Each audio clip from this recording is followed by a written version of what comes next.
Hello and welcome back. This is Lake Tahoe Television News.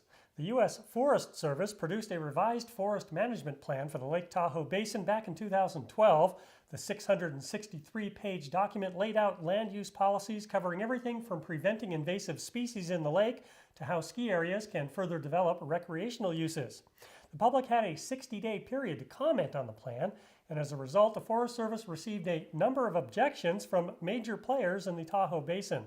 The Tahoe Douglas Fire Department, as well as a collection of 7 of the area's fire chiefs, objected to some of the proposed fire management practices they think may put homes and communities at greater risk of large forest fires. The Toyabe chapter of the Sierra Club filed objections saying the plan violates the Forest Service's own rules on land management, and they say that proposed off-highway vehicle use will negatively impact the basin.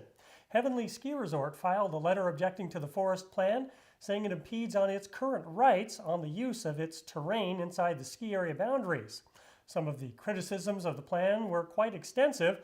The Forest Service will now review these objections before making their final decision on the plan, or if any changes will be made. A fish and wildlife officer was shot in El Dorado County near Georgetown over the weekend. 11-year veteran Bob Pera was hospitalized with injuries to his hand and neck. He was struck by a bullet during a compliance check of 2 hunters in the area. The hunters rendered aid to the officer, and they're cooperating with the investigation. Fish and wildlife officials have not yet released details on how the shooting took place. No arrests have been made at this time.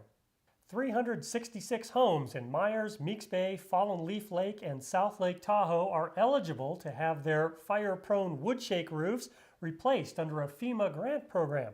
The grant pays up to 70% of the cost of roof replacement, up to $7,500.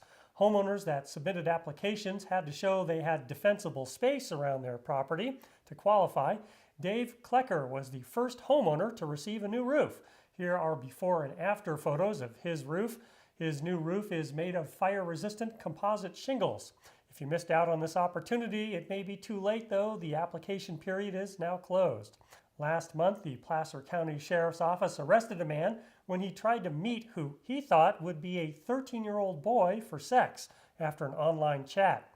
It turns out the man had actually been chatting with sheriff's detectives who had responded to the man's online advertisement.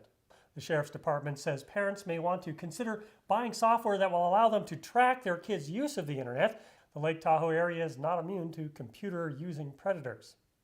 Improvements to the Kings Beach core area are continuing. AT&T has just completed relocating their lines near Coon Street, and they got it done before all the rains hit last week. Relocation of utilities will be on hold for a while, though, until things dry out a little bit. Drainage and water quality projects are next on the list for the nearly $49 million makeover to Kings Beach. Construction for drainage improvement should start in May, unless the county decides to let work start sooner. Finally, kids are out of school this week for Ski Skate Week, but there's plenty to do besides skiing. Squaw Valley's annual Kid-O-Rama is going on this week through the 22nd. Street parties, kids concerts, snow tubing, and big truck night will help keep kids occupied and having fun. You can check out more on the Kid-O-Rama website. From the Lake Tahoe Television News Studio, I'm Robert T. Scott.